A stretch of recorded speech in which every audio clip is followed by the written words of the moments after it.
नमस्कार प्यारे साथियों। बीपीएससी और अन्य प्रतियोगी परीक्षाओं की तैयारी करने वालों का एक बार फिर से स्वागत है। मैं हूं आपका दोस्त और होस्ट मनोहर सोनी। दोस्तों, जब हम देश, संसाधन, पैसे, नौकरी, गरीबी और विकास की बात करते हैं तो एक शब्द बार बार हमारे सामने आता है, अर्थव्यवस्था यानी इकोनॉमी। ये शब्द सुनने में भारी भरकम लग सकता है, लेकिन ये हमारे रोजमर्रा के जीवन से जुड़ा हुआ है। तो चलिए आज इसी गुत्थी को सुलझाते हैं और समझते हैं कि आखिर ये अर्थव्यवस्था है क्या।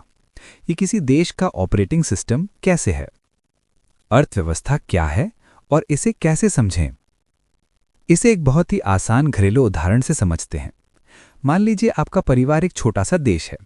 आपके परिवार की एक निश्चित आमदनी है। ये हो गए आपके सीमित संसाधन यानी लिमिटेड रिसोर्सेज।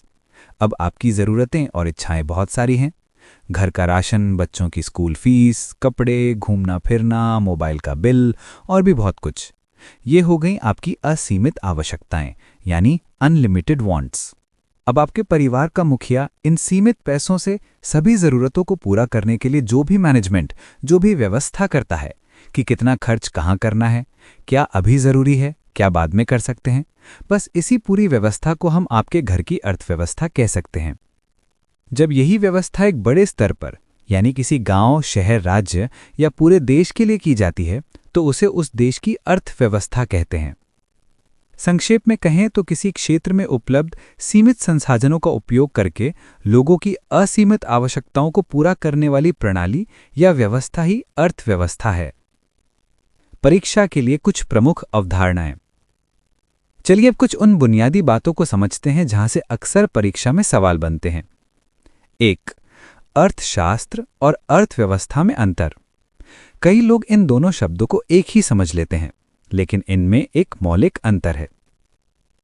अर्थशास्त्र यानी इकोनॉमिक्स, ये एक विषय है, एक सिद्धांत है। ये हमें सिखाता है कि संसाधनों का प्रबंधन कैसे किया जाए। ये एक किताब या रूल बुक की तरह है। अर्थव्यवस्था यानी इकोनॉमी, ये उन सिद्धांतों का व्यावहारिक रूप है। जब हम इन सिद्धांतों को किसी देश या क्षेत्र पर लागू करते हैं तो हमें उस जगह की अर्थव्यवस्था दिखती है, जैसे भारतीय अर्थव्यवस्था, अमेरिकी अर्थव्यवस्था। 2.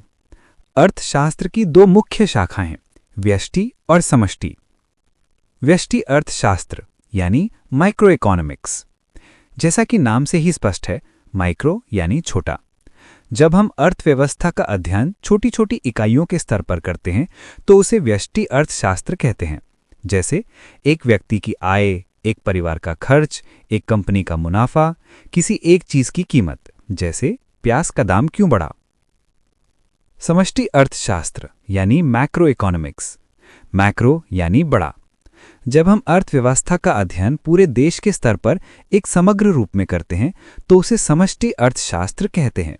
जैसे देश की कुल राष्ट्रीय आय यानी नेशनल इनकम, सकल घरेलू उत्पाद यानी जीडीपी, महंगाई, गरीबी, बेरोजगारी। प्रतियोगी परीक्षाओं में ज्यादातर सवाल इसी हिस्से से आते हैं। 3. अर्थव्यवस्था के क्षेत्रक यानी सेक्टर्स ऑफ द इकोनॉमी। किसी भी देश की अर्थव्यवस्था में आर्थिक गतिविधियों को मुख्य रूप से 3 भागों में बांटा जाता है।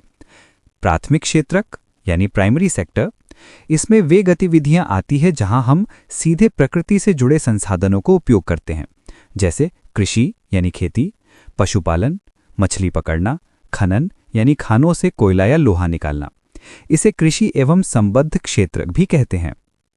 द्वितीयक क्षेत्रक यानी सेकेंडरी सेक्टर, इसमें प्राथमिक क्षेत्रक से मिले उत्पादों का प्रयोग करके नई चीजें बनाई जाती हैं। आसान भाषा में कहें तो मैन्युफैक्चरिंग, जैसे कपास यानी प्राथमिक से कपड़ा बनाना, गन्ने यानी प्राथमिक से चीनी बनाना, लौह अयस्क यानी प्राथमिक से स्टील बनाना। इसे औद्योगिक क्षेत्रक भी कहते हैं।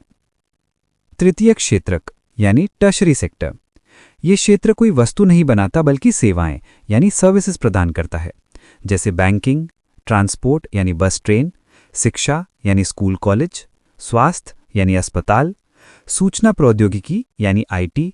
इसे सेवा क्षेत्रक भी कहते हैं। रीकैप टाइम, जल्दी से दोहराते हैं। अर्थव्यवस्था, सीमित संसाधनों से असीमित आवश्यकताओं को पूरा करने की व्यवस्था। अर्थशास्त्र यानी इकोनॉमिक्स। ये एक सिद्धांत है, विषय है। अर्थव्यवस्था यानी इकोनॉमी, ये सिद्धांतों का व्यवहारिक रूप है, जैसे भारतीय अर्थव्यवस्था। व्यष्टि यानी माइक्रो अर्थशास्त्र, व्यक्तिगत स्तर का अध्ययन, जैसे एक व्यक्ति एक कंपनी। समष्टि यानी मैक्रो अर्थशास्त्र, राष्ट्रीय स्तर का अध्ययन, जैसे जीडीपी, महंगाई, गरीबी। प्राथमिक क्षेत्रक यानी प्रकृति से सीधे जुड़े काम, जैसे कृषि यानी खनन।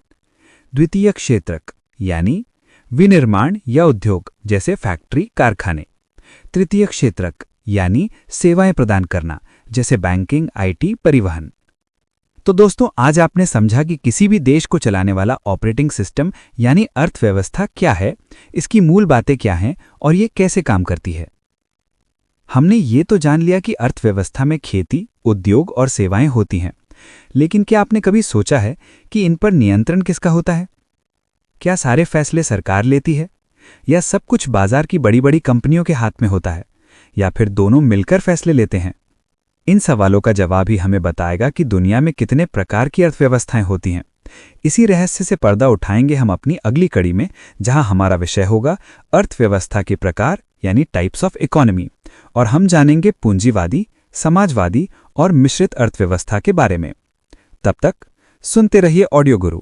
आपका दोस्त मनोहर सोनी करता हूं नमस्कार।